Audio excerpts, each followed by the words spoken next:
Vous les beaux pères là, est-ce qu'on parle de vous un peu? Est-ce qu'on ne vous a pas oublié? Est-ce qu'on parle de vous un peu? C'est-à-dire que vous avez dépassé les femmes pures. Vous avez dépassé les femmes mariées, divorcées, avec enfants. Vous n'en voulez pas. Vous avez dépassé les femmes qui n'ont jamais été mariées, qui n'ont jamais d'enfants. Vous n'en voulez pas. Vous êtes allé soulever une femme qui n'a jamais été mariée, qui a eu un enfant. C'est elle que vous voulez épouser. C'est votre choix. C'est votre choix. Voilà.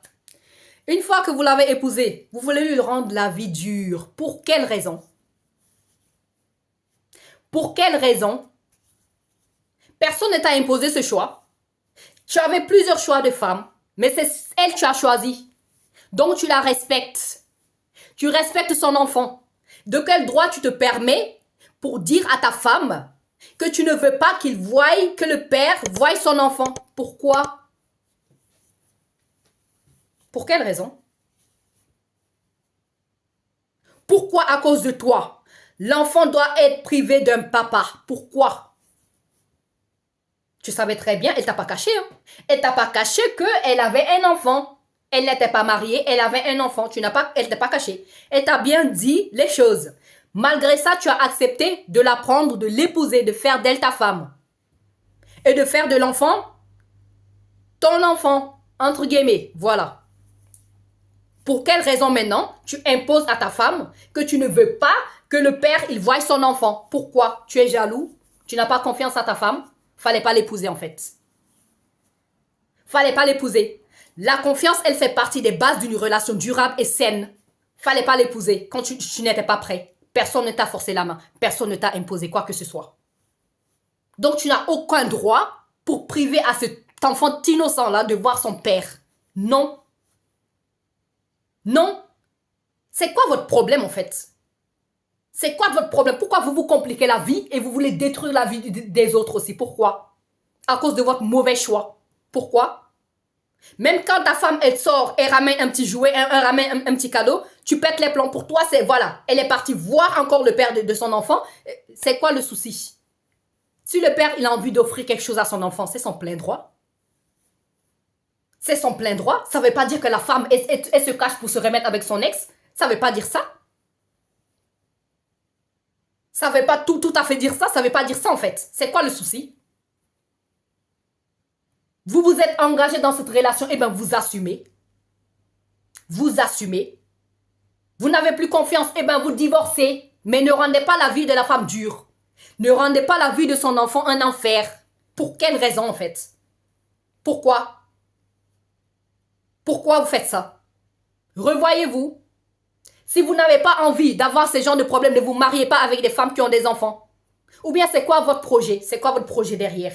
Le fait d'avoir épousé une femme qui a déjà un enfant sans pour autant être mariée. Surtout les frères africains là, vous. Surtout vous, nos frères africains là, surtout vous. Parce qu'en Afrique, en fait, une femme qui est mariée, qui n'est pas mariée, qui a un enfant, on te considère comme quelqu'un, voilà, qui n'a pas de valeur. Une mauvaise femme, on te considère comme une mauvaise femme. Du coup, l'homme qui vient t'épouser, c'est comme si c'était un héros. C'est comme si c'était lui ton héros qui t'a épousé, malgré le fait que tu sois marié, que tu n'aies pas de mari. Parce que pour eux, voilà, tu n'es pas une bonne femme, quoi. Tu es toute sauf une bonne femme. Donc lui, c'est un héros, en fait, de t'avoir épousé. Et après, la femme, elle a eu un enfant sans pour autant être mariée. Ça ne fait pas d'elle une mauvaise femme. Vous savez ce qu'elle a traversé. Vous savez si elle a été violée. Vous savez si elle a été maraboutée par de la sorcellerie. Vous savez rien du tout. Vous savez pas ce qui s'est passé. Vous savez pas, ça peut même être de son propre gré. Et alors, c'est toi qui as décidé de l'épouser. Tu assumes ton choix. Tu assumes donc ton choix. Elle est dans ton foyer. Elle n'a pas le droit de dire un mot. Elle n'a pas le droit de donner son avis. Elle n'a pas le droit d'être heureuse en fait. Une de trois, tu la rappelles d'où elle vient. Tu vois, moi, personne ne voulait de toi. C'est moi qui t'ai pris, je t'ai mis dans ton foyer. Donc, tu dois faire ce que tu veux. Hey, chantage de quoi?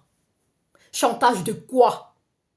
Si c'est pas toi, ça serait quelqu'un d'autre. Et meilleur que toi qui va la prendre dans un foyer. C'est quoi le souci? Et même si tu n'es pas marié, c'est quoi le souci?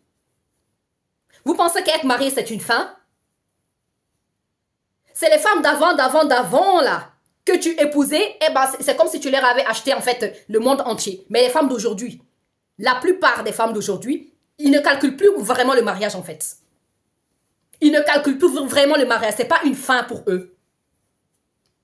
Les femmes d'aujourd'hui, la société, là, elle s'améliore, elle avance. Les femmes d'aujourd'hui, ils aiment bien travailler, être indépendantes avant de penser être dans une relation. Qu'est-ce qui vous prend? Vous pensez avoir pris une femme en otage et la manipuler comme vous voulez parce que vous l'avez pris avec un enfant? Vous ne voulez pas vous la divorcer. D'autres hommes sont là en attente. Et ne pensez pas, vous pensez quoi? Vous la divorcez, même si vous avez un deuxième enfant avec elle, il y a d'autres personnes. Elle aura l'opportunité de croiser des hommes meilleurs que toi. Arrêtez votre comportement là. Arrêtez votre comportement.